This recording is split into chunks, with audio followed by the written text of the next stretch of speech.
ఏపీలో రాజకీయ వాతావరణం అంతా వేడి మీదుంది.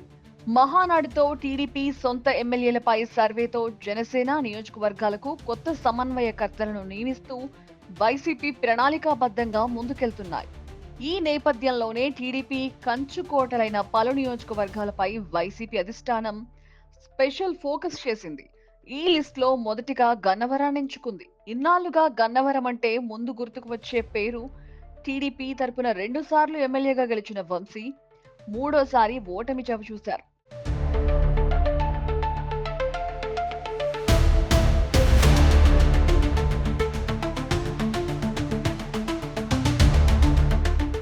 గత ఎన్నికల్లో గన్నవరం అసెంబ్లీలో వైసీపీ తరపున వంశీ పోటీ చేసి ఓడిపోయారు.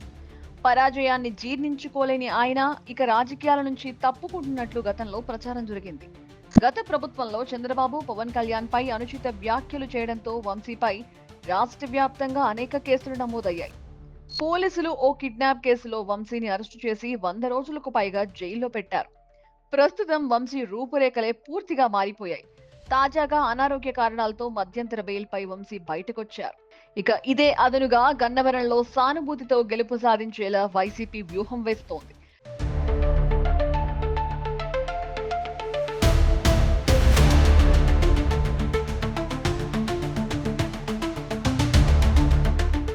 ప్రస్తుత పరిస్థితుల్లో గన్నవరం నుంచి రాజకీయం చేయడానికి వంశీ సిద్ధంగా లేరని ప్రచారం జరుగుతోంది.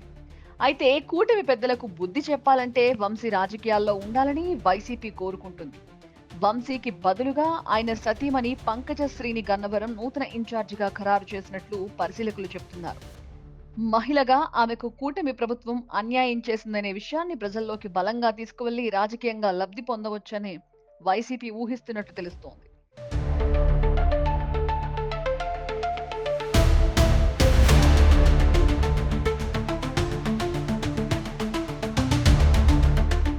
వాస్తవానికి గత ఎన్నికల్లో వంశీ, కొడాలి నాని వంటి నేతల నోటి దురుసు వల్లే వైసీపీ చాలా నష్టపోయింది.